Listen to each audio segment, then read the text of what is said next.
DMC Farm ang Marinong Mag-uma. So today, nag-umpisa tayong magluto ng ating citronella, no?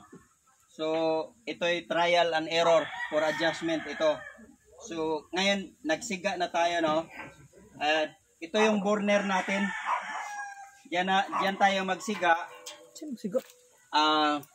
Ito naka-design ito para sa kahoy, bao, pwede rin ang used oil dito. Maglalagay tayo ng used oil, waste oil burner dyan.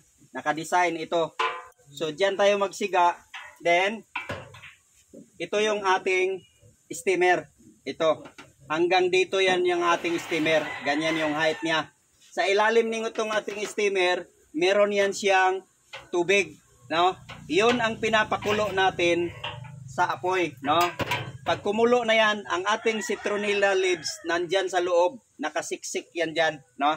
Nakasiksik. And then pagka kumulo na yung tubig, magkikreate siya ng usok. Usok ang ikikreate niya. Dyan sa pipe niyan, dyan lalabas yung usok.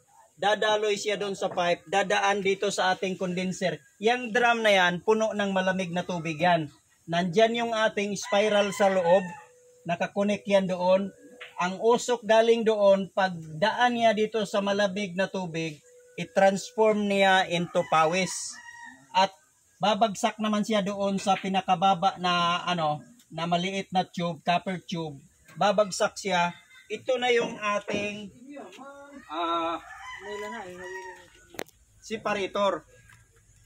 Ito, kumbaga ito yung ating separator, no? Dito natin makikita yung hydrosol.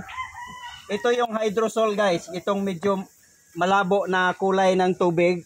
Ang oil natin, guys, kung makikita niyo may ibang kulay diyan.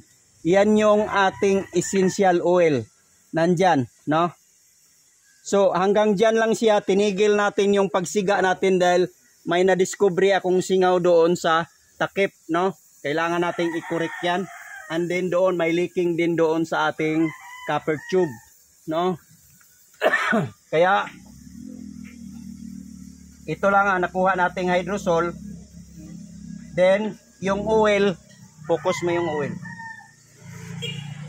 Yan yung ating essential oil, yung ibang kulay. So never maghalo ang hydrosol at saka yung oil kasi magaan yung oil. So ganyan, guys. Galing dito, pawis na yan, no? Kasi dumaan yan dyan sa malamig na tubig. Nandyan yung ating spiral na kadugtong nitong copper tube na ito. Dito siya babagsak. At ito na yon. Ito na yung product natin.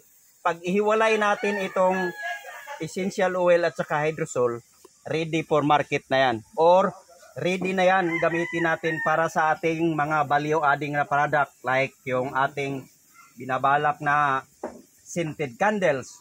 So, yung oil na ito, essential oil, yan yung i-harvest natin, panghalo natin doon sa ating binabalak na mga produkto like yung herbal soap, like yung ating mga balak na liniment, like yung ating binabalak na incense stick at saka incense cone. So ito na yon, guys. Ito na yung finished product natin. Nandyan yung essential oil sa ibabaw, hydrosol itong nasa baba. Ito na yon, guys. Ito na mismo yon. So meron tayong kinoconstruct, kasalukuyang kinoconstruct na malaking distillation plant doon na magkasya ang 1,000 kilograms ng raw na citronella. Hindi pa lang natapos. Kaya nag-design ako nitong maliit para yung maiiwanan ko dito bago ako umalis, meron na silang idea kung ano ang konsepto ng distillation plant. At least itong ginawa namin, palakihin na lang namin ito, no? I-enlarge namin ito. Yun yung kinoconstruct ngayon na magkakasya siya ng 1,000 kilograms of raw citronella. Ito namang maliit, pagkatapos na yung ating malaki, itong maliit, ito naman yung gagamitin natin panluto doon sa ating mga maliliit na mga like yung oregano na hindi gaanong marami. Ito kasing ating citronella, guys, ikta-ektarya itong ating tinanim ngayon. Kaya kailangan din natin ng malaki na distillation plant.